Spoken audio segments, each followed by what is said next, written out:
A flight attendant tells a young girl her hair is unprofessional and a safety hazard.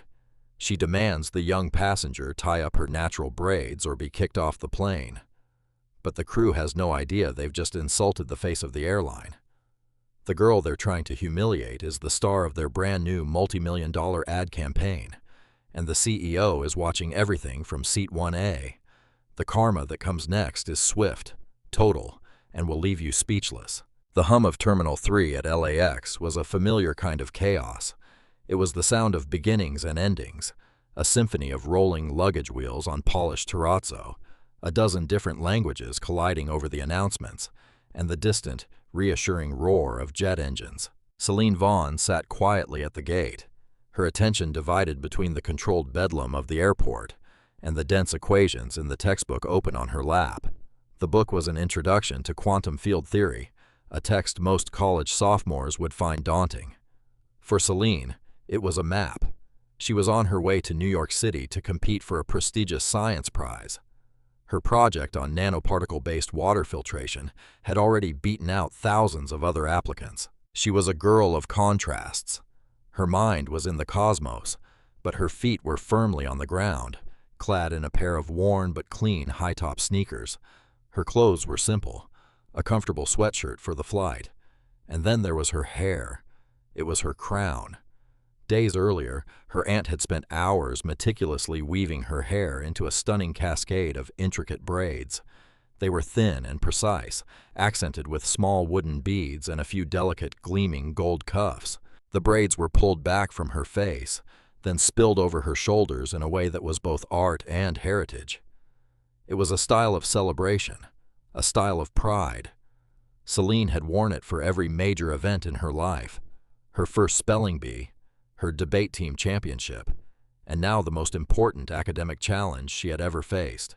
She tucked a stray braid behind her ear, her fingers brushing against a small wooden bead, and checked the departure board. Boarding for Aura Air's flight to JFK would begin soon. Aura Air. The airline had recently undergone a massive rebranding. Their old stuffy navy and red logo had been replaced with a sleek, minimalist gold wave.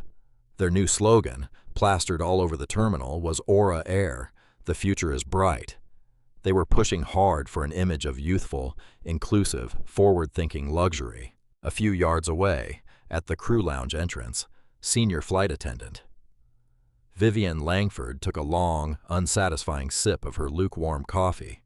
She'd been flying for years. She remembered the golden age of aviation, the glamour, the respect, the standards. Now, in her opinion, it was just a bus in the sky. People boarded in pajamas and flip-flops. They were rude, demanding, and entitled.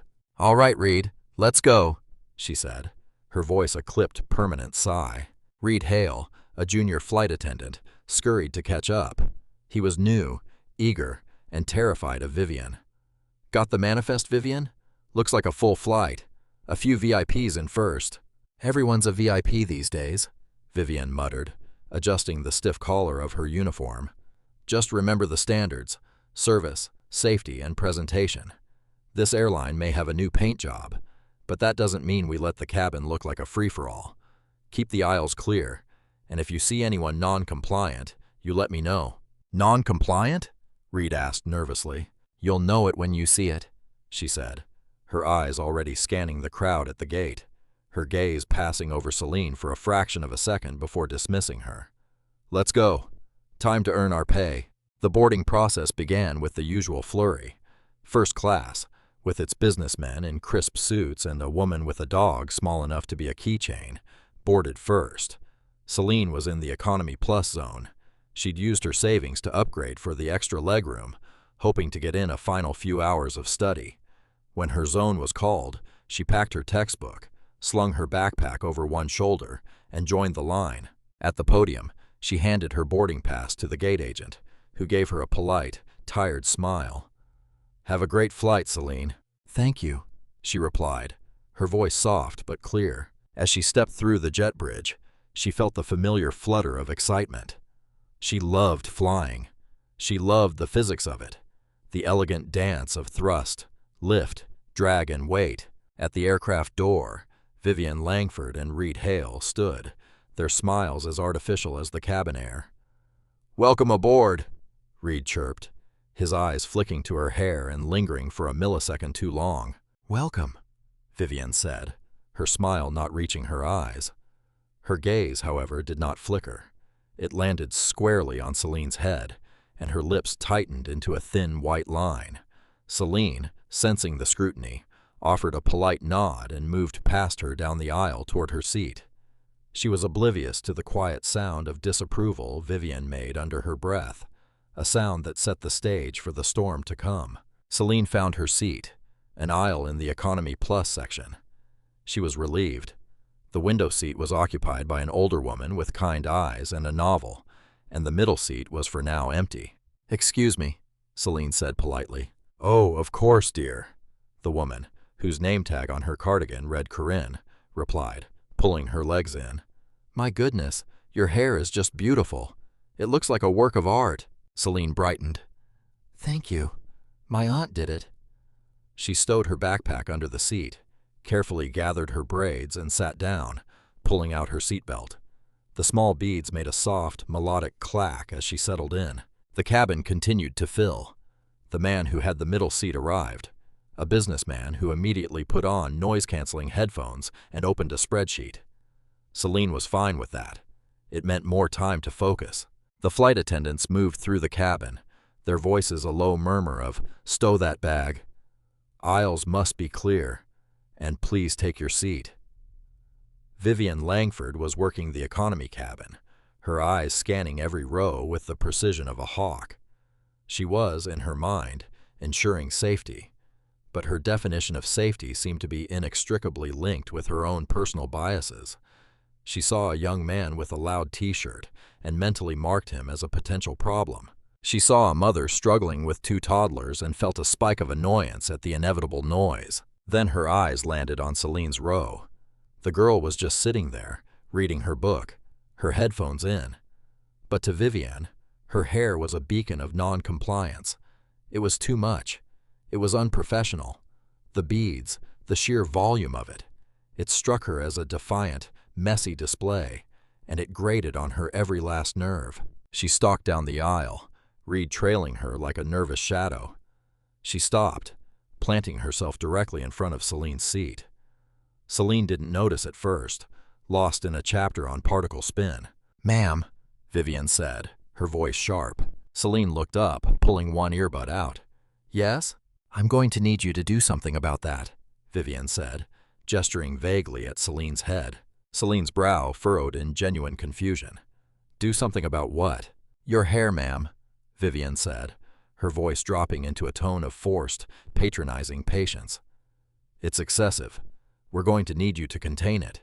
Celine looked from Vivian to Reed, who was studiously avoiding eye contact. "Contain it? I'm not sure what you mean. It's braided." "Those things in your hair," Vivian said, pointing directly at the beads. "They are a safety hazard. Not to mention the bulk of it. It's blocking the in-flight entertainment screen for the passenger behind you." The accusation was so absurd that Celine almost laughed. She reflexively looked over her shoulder. The man behind her was engrossed in his phone, his screen perfectly visible. "And," Vivian continued, her voice rising, "if one of those beads were to come loose during turbulence, it could fly and hit another passenger. It's a projectile risk." The humiliation was a hot, sudden flush that crept up Celine's neck. Every passenger in the surrounding rows was now staring. The cabin, which had been buzzing with conversation, went quiet. "Ma'am," Celine said, her voice trembling slightly but firm, "my hair is secured. These beads are woven in. They're not going to fly off. This is just my hair." "It is not just your hair," Vivian snapped, her patience gone. "It is a violation of policy. Airline regulations require a neat and tidy appearance for all passengers. Your style is not neat. It's a hazard." Reed finally spoke, his voice cracking. "Policy, ma'am. For safety. If you could just maybe tie it back in a bun." "A bun?" Celine was incredulous. "You want me to tie this into a bun?" She gestured to the hundreds of intricate, shoulder-length braids. It was a physical impossibility, and the request itself was an insult. "This is discrimination," Celine said, her voice low but carrying in the silent cabin. Vivienne's face turned a shade of mottled red. "Do not use that word with me, young lady. I am not discriminating. I am a senior flight attendant, responsible for the safety of every passenger on this aircraft. I am enforcing standards. Standards you clearly don't understand." The man in the middle seat let out an annoyed sigh. "Just do what she says, kid. I don't want to be late for my connection." Celine felt tears prick at her eyes, born of sheer anger and humiliation. She would not cry. She would not give this woman the satisfaction. "I am not changing my hair," Celine said, her voice shaking but resolute. "There is no policy that states how I can wear my natural hair. You are targeting me." "Targeting you?" Vivienne let out a short, bark-like laugh. "Oh, please, don't play the victim. You're the one holding up the flight." She turned to Reed. "This is what I'm talking about. Entitled. She thinks the rules don't apply to her." She turned back to Celine, her eyes as cold and hard as plastic. "This is your final warning. Either you secure that hair into a bun, or I will be forced to discuss your removal from this flight." The threat hung in the air, heavy and suffocating. Remove her from the flight, to the most important competition of her life. The panic was so intense, Celine felt her stomach clench, but the injustice of it, the sheer naked prejudice, was stronger. "You can't be serious," Corinne, the woman in the window seat, suddenly spoke up. Her voice was strong. "I am sitting right here. Her hair is immaculate. It is not blocking a thing. You are the one causing a scene. Madam, you are bullying this child." Vivienne wheeled on Corinne. "Ma'am, this is a crew matter. Stay out of it." "I will not," Corinne said, her chin high. "I've been flying since before you were born, young woman. I've seen real disruptions. This is nothing but bigotry." Vivienne, enraged at being challenged by a passenger, pointed a trembling finger at Celine. "Right. That's it. I'm getting the gate supervisor.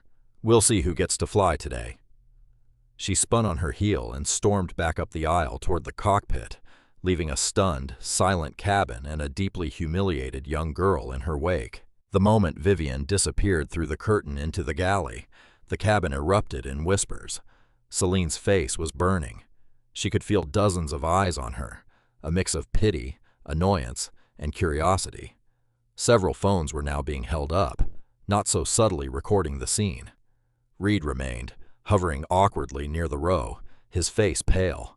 He looked like a child who had just watched his parent throw a tantrum in a supermarket. "Young man," Corinne said, her voice sharp but not unkind, "you know that was wrong. You know it.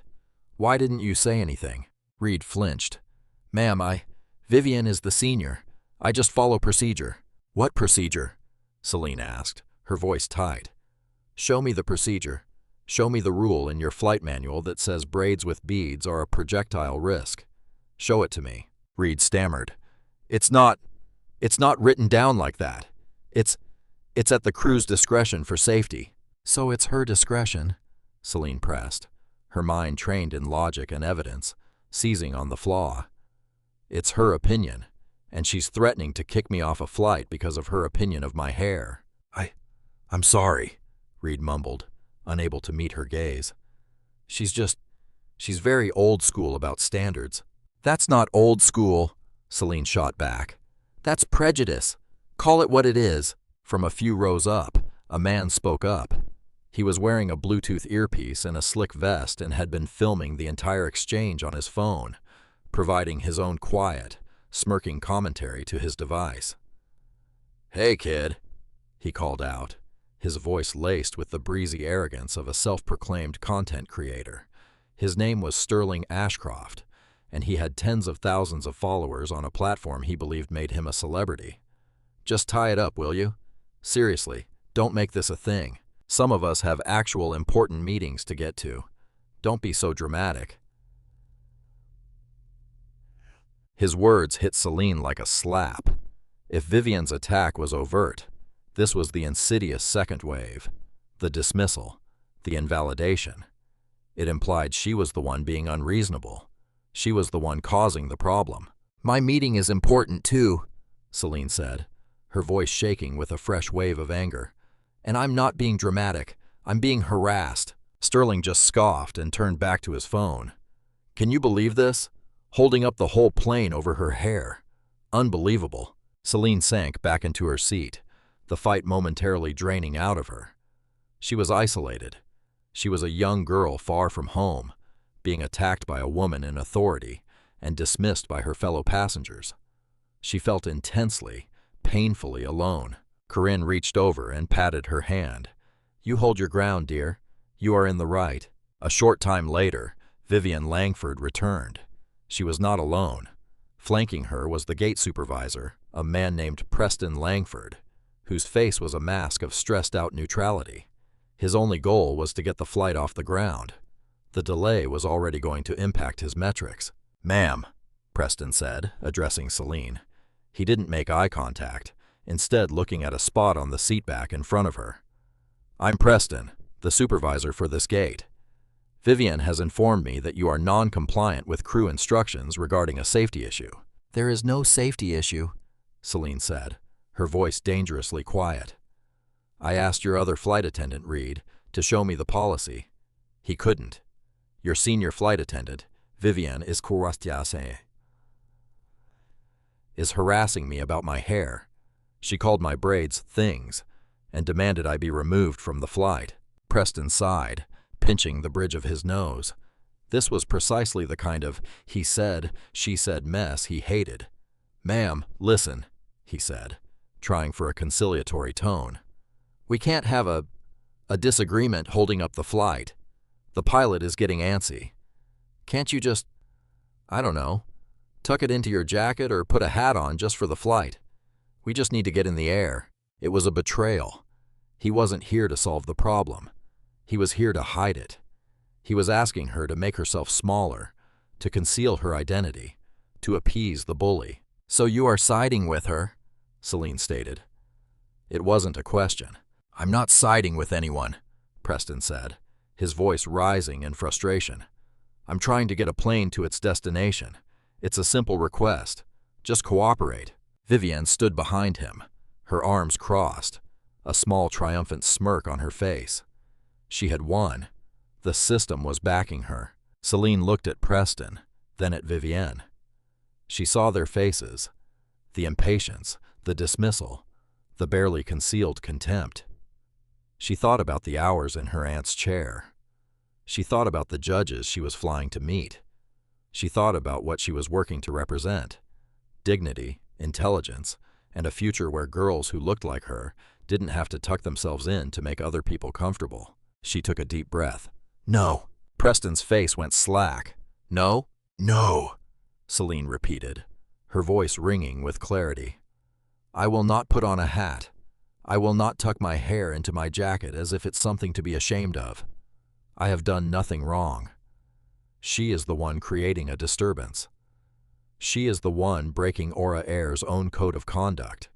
If you are going to remove me from this flight, you are going to have to do it now, in front of all these passengers. And I promise you, every single person recording this will know exactly why. The cabin was dead silent. Even Sterling looked up from his phone, his jaw slightly open. Vivian's smirk vanished. This was not how it was supposed to go. The girl was supposed to cry and back down. Right, Vivian said, her voice shaking with rage. You heard her. She's refusing a direct order from a flight supervisor. Preston, call security. Get her off this plane. Preston looked desperate. He pulled out his radio, his hand trembling. He was actually going to do it. He was going to have a young honors student removed for her hair. This is your last chance, miss, Preston said. Celine just stared at him, her heart pounding a hole in her chest, but her gaze unbroken. Preston, Vivian, that is quite enough. The voice was not loud, but it cut through the tension like a surgeon's scalpel. It came from the front of the plane, from first class. Every head in the cabin, including Vivian's, Reed's, and Preston's, snapped toward the front. Standing in the aisle next to seat 1A was a man. He hadn't been on anyone's radar. He was dressed not in a sharp business suit, but in a simple, expensive-looking black tracksuit and a pair of minimalist white sneakers. He had been on his laptop, tapping away silently for the entire boarding process. He was now standing, his arms crossed, his expression one of profound, cold disappointment. Vivian Langford's blood ran cold.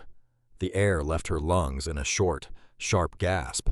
She recognized him instantly, not from a crew briefing, but from the covers of major business magazines. Mr.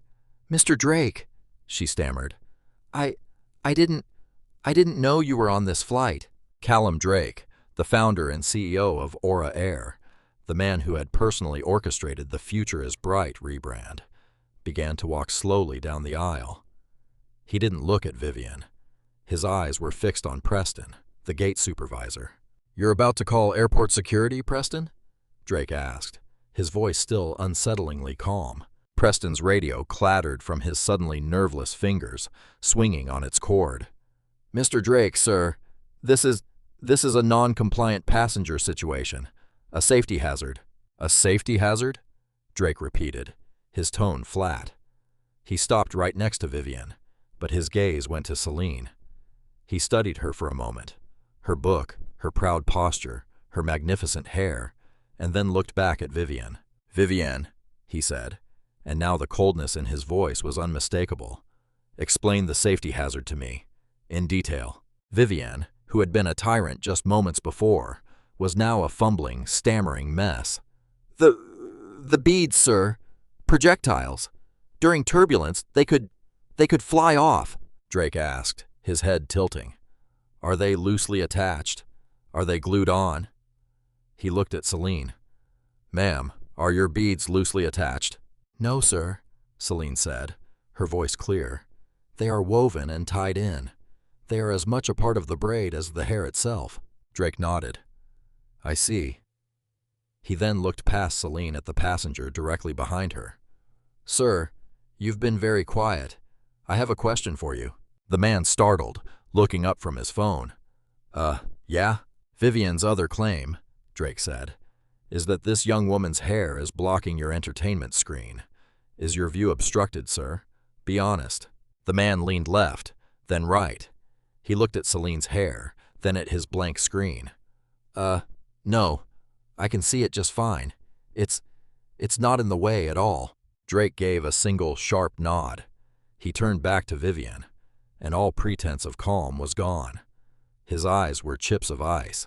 "So to be clear, Vivian," he said, his voice dropping to a low, furious level that was somehow scarier than shouting, "You, a veteran of this airline, have decided to delay an entire flight. You have harassed a passenger. You have lied about a safety violation. Twice. And you have instructed your supervisor to call security on a young girl, all because you personally do not like her hair." "Mr. Drake, I was maintaining standards," Vivian pleaded, her voice cracking. The new branding. I thought—" "Standards." Drake's laugh was a dry, humorless sound. "You thought our new brand, The Future is Bright, was about exclusion. You thought it was about harassing teenagers. You thought it was about your outdated, narrow-minded, and frankly bigoted definition of neat." He stepped closer, and Vivian instinctively took a step back, bumping into Reed, who looked like he was about to faint. "You are the senior flight attendant on this route, Vivian. You are supposed to be the leader. You are supposed to embody our values. Instead, you have created a public spectacle of bullying, and you have humiliated a paying customer in front of every person on this aircraft." He paused, a look of sudden dawning realization crossing his face. He looked at Celine again, a new light in his eyes. He wasn't just looking at her. He was recognizing her. A slow smile, half apology and half admiration, spread across his face. "My goodness," Callum Drake said, his voice now carrying through the entire cabin. "My apologies, Miss Vaughn. I'm afraid I didn't recognize you without the studio lighting." The cabin, already silent, seemed to hold its collective breath. Vivian and Reed exchanged a look of pure, unadulterated confusion. Preston just stared, dumbfounded. "Miss Vaughn?" Vivian whispered, her mind racing. "Vaughn? Why did that name sound familiar?" Celine, for her part, was just as confused. You know who I am? Callum Drake let out a genuine, rueful chuckle. Of course I do. I should. I've spent recent days personally approving the final edits of the video. I've signed off on the billboard proofs for Times Square and Piccadilly Circus. He turned not just to Vivienne, but to the entire cabin. His voice was no longer icy. It was the charismatic, commanding voice of a CEO. Ladies and gentlemen, I am Callum Drake, the CEO of Aura Air, and on behalf of my entire company, I want to offer my most profound and sincere apologies for the disgusting, unprofessional behavior you have just witnessed from my staff. He gestured directly to Celine. This young woman, he said, is Celine Vaughn, and while some of you are filming her for all the wrong reasons, you're about to see her face everywhere for all the right ones. Drake reached into his pocket, pulled out his smartphone, and tapped the screen a few times. He found what he was looking for and turned the screen to face Vivienne, holding it just inches from her face. You, he said, his voice dripping with contempt, talked about our new brand. You clearly haven't been reading your internal memos, Vivienne. This is our new brand. On the screen was the final cut of the new Aura Air commercial. It opened on a close-up of a dark eye reflecting a star-filled sky, then a hand writing complex equations on a clear glass board. The camera pulled back to reveal Celine standing in a sleek, futuristic aircraft hangar, and her hair was styled in the exact same intricate braids with the same wooden beads and gold cuffs. In the commercial, Celine looked directly into the camera, a small, confident smile on her face. Her voiceover, clear and bright, played from the phone's speaker. They say the sky is the limit. But what if it's just the beginning? What if our potential isn't bound by gravity or by expectations? What if the future is brighter than we can even imagine? The commercial climaxed with a stunning shot of Celine, now in a simple, elegant dress, looking out the window of an Aura airplane as it soared above the clouds. The screen faded to black, showing the new gold logo and the tagline, Aura Air, the future is bright, and just below it, in smaller text, featuring Celine Vaughn, student, scientist, futurist. A collective, audible gasp swept through the cabin. Corinne in the window seat clapped her hands over her mouth. The man behind Celine's jaw dropped. Sterling, the influencer, looked at his own phone, then at Celine, then back at his phone, his face draining of all color as he realized the dramatic kid he'd mocked was the star of a multi-million-dollar campaign. Vivienne Langford's face had gone from red to a sickly pale white. She looked at the phone, then at Celine, then back at the phone. It was her. It was undeniable. The girl she had just tried to have removed was the literal face of the company. But, Vivienne stammered. She's just a model. That, Drake said, is where you are most wrong, and that is what makes your behavior so much worse. He put his phone away and addressed the cabin again. Ms. Vaughn isn't just a model we hired. She's the reason for the campaign. Aura Air is launching a new philanthropic initiative, a multi-million-dollar scholarship foundation for young women and minorities in STEM.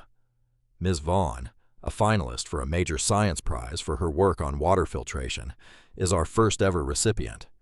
She is not just our brand ambassador, ladies and gentlemen. She is the very bright future our company is investing in. He turned and smiled at Celine. We're all flying to New York for the same reason, Celine. You for your competition, and me to host the press conference announcing our partnership. I was just flying incognito to check on service standards. His smile vanished as he turned, his entire focus locking back onto Vivienne Langford. And you, Vivienne, he said, have just shown me exactly what our standard is. The silence that followed was absolute. It was the sound of a long career imploding. Vivienne's eyes were wide with panic. She looked at Reed, at Preston, at the passengers, searching for any ally, any way out. There was none. Mr. Drake, Callum, she tried, her voice a desperate, wheezing plea. I didn't know. How could I know? It was a mistake. A terrible mistake. A mistake? Drake's voice was sharp. What if she wasn't our brand ambassador, Vivienne? What if she was just a young girl flying to see her grandmother, or just a college student, or just any paying customer? Would that make this behavior acceptable? Would it have been okay to humiliate her then? He didn't wait for an answer. You didn't make a mistake. You made a choice. You chose to see a young black woman, and instead of a customer, you saw a problem. You chose to wield your tiny bit of authority to bully and demean her. You chose to invent policies that do not exist to justify your own prejudice. And in doing so, he continued, his voice resonating with the full power of a CEO, you have violated every single core ethic of this company. You have endangered our brand. You have insulted our honored guest. And you have proven that you are fundamentally, irrevocably unfit to wear this uniform. He turned to Preston, the gate supervisor, who was frozen in place. Preston, you are not to call security. You are to call the gate. I want 2 replacement crew members for this flight immediately. And I want you to arrange transportation off airport property for Miss Langford and Mr. Hale. Reed, who had been silent, finally yelped. Me? Sir, I didn't do anything. I was just following her lead. Drake rounded on him, his disappointment palpable. You are crew, Mr. Hale. You have a duty to safety, yes, but also a duty to your passengers. You stood there. You watched your senior partner harass a minor. You backed her up. You cited policy you knew didn't exist. You had a choice, and you chose to be a coward. That is not the Aura Air standard. He looked back at Vivian. Vivian Langford, you are suspended, effective immediately, pending a full investigation which I will personally oversee. But I can tell you the conclusion now. You are fired. Get your belongings. Get off my aircraft. Fired? The word came out as a choked sob. Callum, please. Years. I have given this company years. And this company gave you a career, Drake retorted, his voice void of all sympathy. A career you just ended in minutes. You are a liability, Vivian. Now get off, both of you. The walk of shame was excruciating. Vivian, her face a mask of tears and disbelief, had to retrieve her service bag from the front galley. Reed, openly weeping, followed her. They had to walk the entire length of the economy cabin past every single passenger who had just witnessed their downfall. The passengers did not cheer. They just stared, their silence and the open lenses of their smartphones a far more potent judgment. Sterling was filming, his face ashen, realizing he had almost been an accomplice to the biggest PR disaster of the year. Celine just watched them go. She felt no triumph, no joy, only a profound, weary sadness and a small, hard knot of vindication. As Vivian passed her row, their eyes met. In them, Celine saw no remorse, no apology. She saw only a burning, bitter hatred, the hatred of someone who had been caught. They disappeared up the jet bridge. Preston looked at Drake, his face gray. Sir, what about me? Drake looked at him for a long, cold moment. You, Preston, will be reporting to corporate for mandatory retraining in de-escalation and racial sensitivity. You will be on probationary status. If you ever again choose convenience over conduct, you will follow Miss Langford out the door. Do you understand me? Yes, sir. Absolutely, sir. Thank you, sir. Preston stammered before practically running off the plane to find the new crew. The cabin was still. Callum Drake stood in the aisle, adjusted his jacket, and then turned to Celine. The fury was gone, replaced by a warm, paternal kindness. Miss Vaughn, Celine, he said gently. On behalf of the thousands of employees I have, I am so truly, profoundly sorry. This should never have happened. He gestured toward the front of the plane. We have a seat for you in first class, right next to me. It's the least we can do. Celine looked up at him. She looked at the first-class cabin, then back at Corinne, who was smiling at her. Thank you, Mr. Drake. That's very kind, Celine said, her voice finally steady. But I think I'd like to stay right here. My seat is comfortable, and I have good company. She smiled at Corinne. Drake looked at her, and his respect for her visibly deepened. As you wish. But please, all of your food, your drinks, Wi-Fi, anything you want for this flight, it's on us. And for that matter, any flight you take with Aura Air for life. You are, after all, part of the family. He smiled, nodded to Corinne, and walked back to his seat in 1A, leaving the passengers in stunned awe. The final stretch of the flight was a surreal, hushed affair. The two new flight attendants approached Celine's row as if she were a visiting head of state. Their faces were pale, their smiles tight with nervous energy. They had been briefed on the situation in the jet bridge, and the presence of their incognito CEO in 1A, who was now visibly tapping out furious, lengthy emails on his laptop, had them on high alert. "Miss Vaughn," one began, his voice a low, respectful murmur. Can I please get you anything at all? We have the full first-class meal service, the filet mignon, the salmon. It would be no trouble. Or a hot fudge sundae," the other added, her eyes wide. "We have all the toppings. A pillow, a blanket, several blankets." Celine was so emotionally exhausted, she could only offer a small, tired smile. "Thank you, but I'm fine. A ginger ale would be great, actually." The attendant looked like he'd been asked to retrieve the Holy Grail. "A ginger ale? Yes, right away. With ice? A lime? Both?" He practically sprinted to the galley. The incident had fractured the social reality of the cabin. The other passengers, who had been strangers, were now a silent, unified audience. They all knew. They all had a role. The businessman in the middle seat finally powered down his laptop. He had been staring at his blank screen for some time. He unbuckled, angled his body toward Celine, and cleared his throat. "Listen, he started. He looked to be in his 40s, his expensive suit now rumpled. "My name is Tristan Lang. What I said earlier. Just do what she says.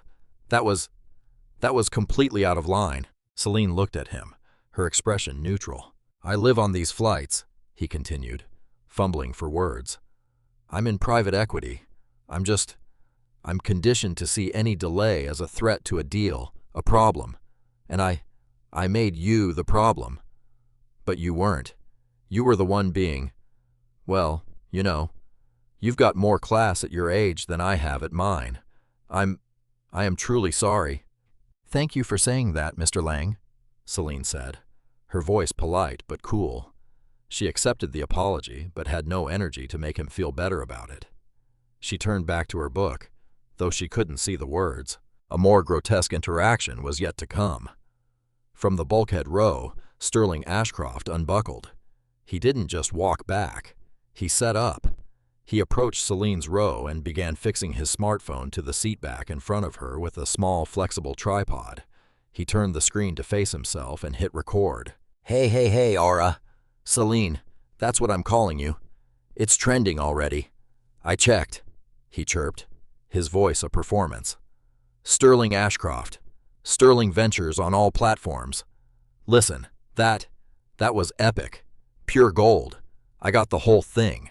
Of course my D are blowing up. People are calling you a queen." Celine and Corinne exchanged a look of pure disbelief. "So here's the pitch," Sterling barreled on, oblivious. "We land.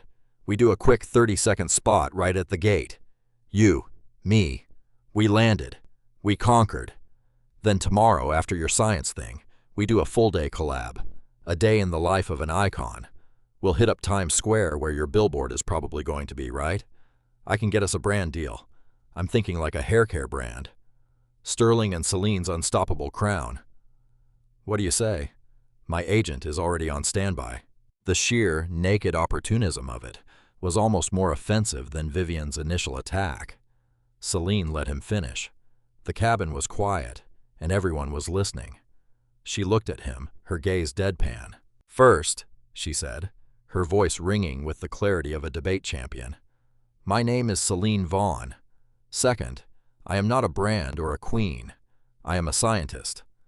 Third, what you're doing right this second is exactly what Vivian did, just with a different motive." Sterling's smile faltered.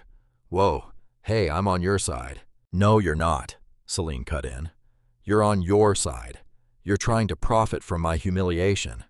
You told me to stop being dramatic when I was being threatened, and now you want to collab because you see a trending topic. You are not an ally. You are a vulture. Please turn your camera off, go back to your seat, and leave me alone." Sterling's face went from tan to a splotchy, embarrassed red. He fumbled with his camera, yanking it off the seat back. "Whoa, okay, fine, just trying to help you leverage the moment. Your loss, I guess." He scurried back to his seat, his Sterling Ventures brand suddenly looking pathetic and small. Corinne patted Celine's arm. "That," she whispered, "was even better than the CEO." The moment the plane's wheels touched the tarmac at JFK, the chime for landing was followed by a sound like 1,000 angry cicadas. It was the sound of every phone in the cabin reconnecting to the network. Celine's phone in her lap did not just buzz. It seemed to physically convulse. The lock screen became an unreadable cascading waterfall of notifications. Texts from her mother. "Celine, call me now. Are you okay? I'm seeing a video." From her aunt. "OMG, baby girl, are you safe? They are dragging that woman all over social media. That's my hair. You hold your head high." From her debate team group chat. "Celine Vaughn is literally the #1 trending topic." She fumbled with her password, her hands shaking. Her Instagram, which that morning had a modest following, was refreshing in real time. Tens of thousands, then more. Her DMs were a black hole. She clicked a link from her aunt. It was a major news network. Aura Air CEO fires airline Karen mid-flight in stunning viral video. And there it was, her own face, looking terrified, then defiant.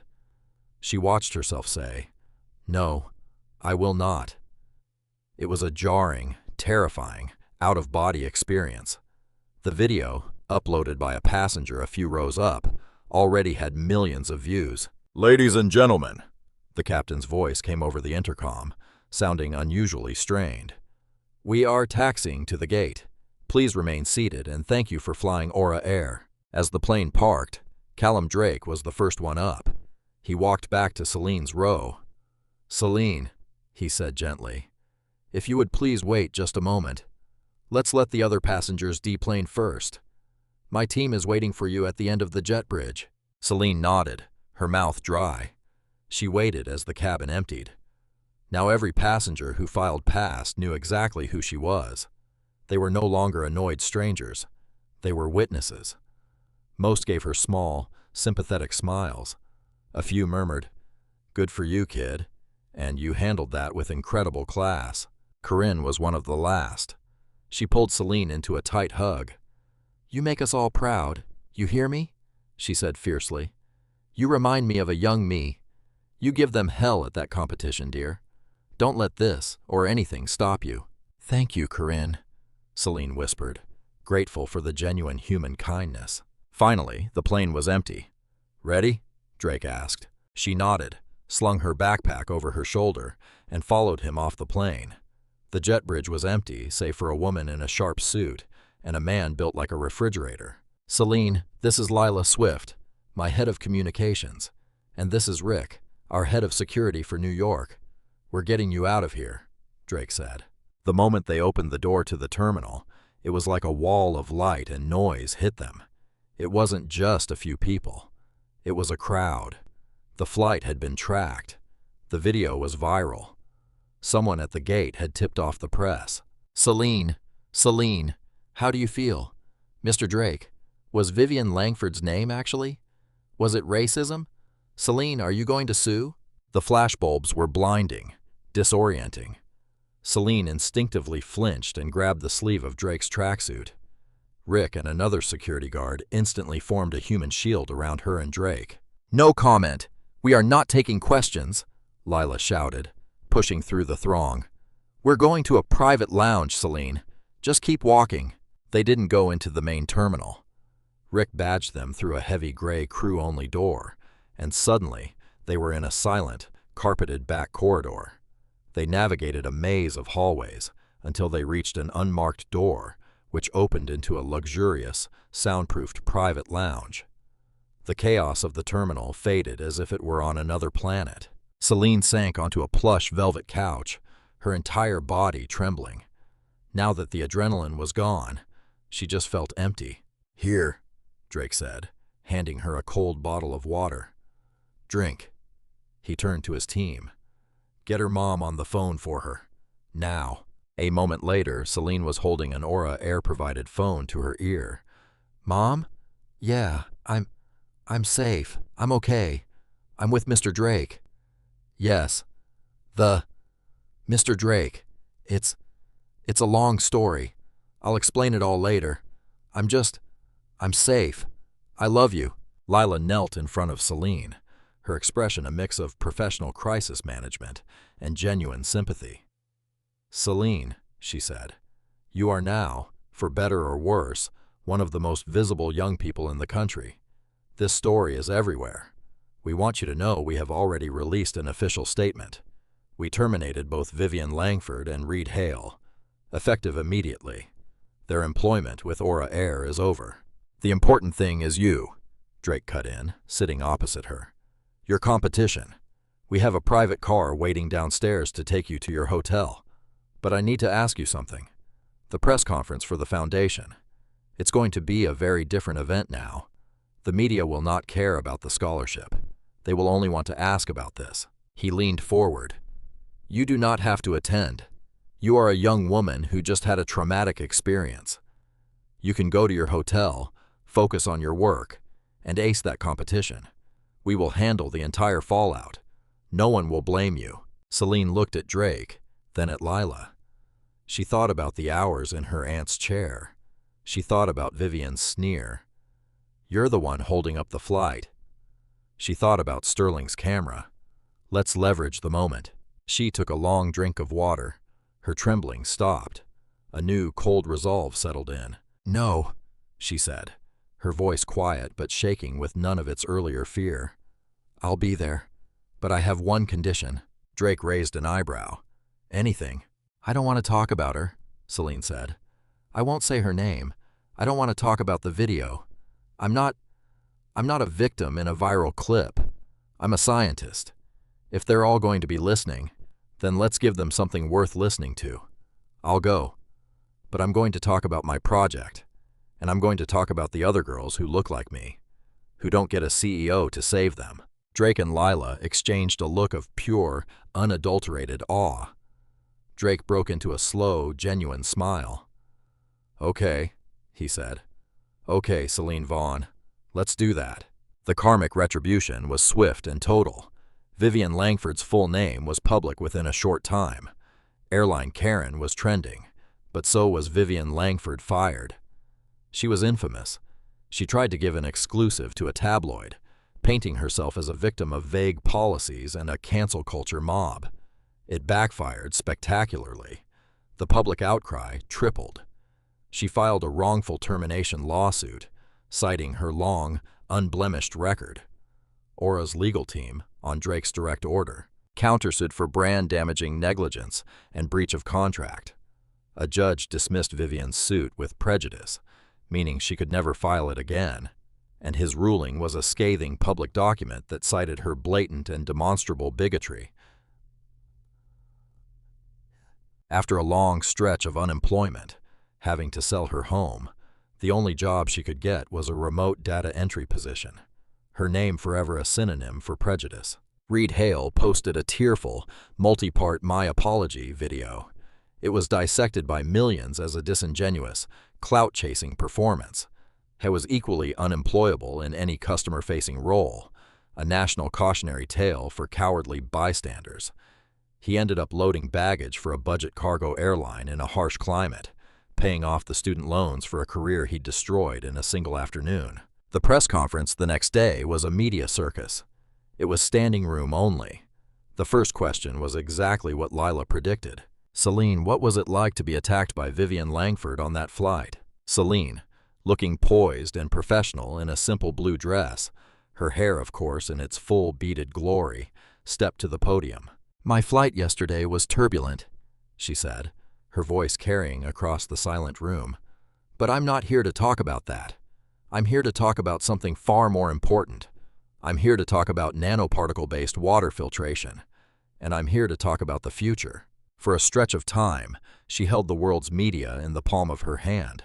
She pivoted. She was brilliant. She explained science. She talked about the STEM gap. She talked about the bias that girls who look like her face every day, the small and large aggressions that don't get caught on video. Yesterday, she said, I was lucky a CEO was sitting in 1A. But the goal of the future is bright, foundation, is to create a world where a young woman's worth isn't dependent on who is watching. She was a sensation. When she walked into the science competition the following day, the judges, some of the most respected scientists in the world, had all seen the news. But she didn't walk in like a celebrity. She walked in as a finalist.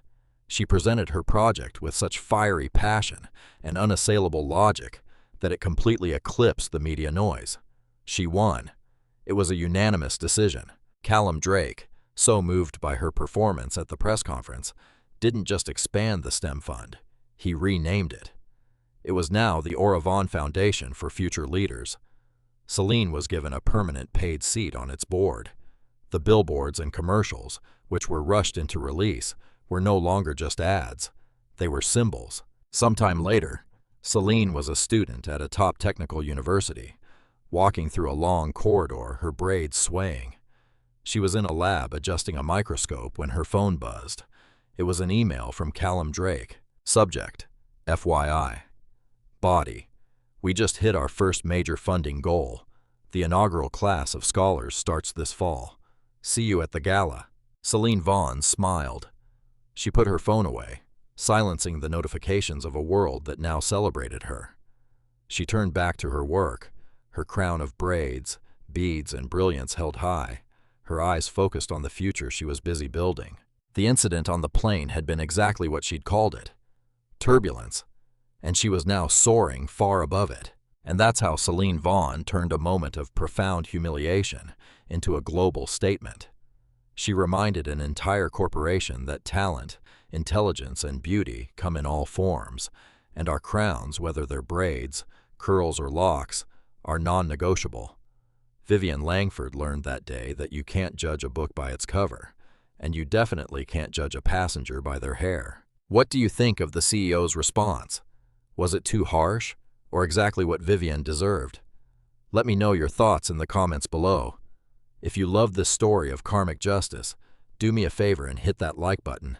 Share this video with a friend who needs to see it. And make sure you subscribe to the channel for more true life stories, where the underestimated always come out on top. We'll see you in the next one.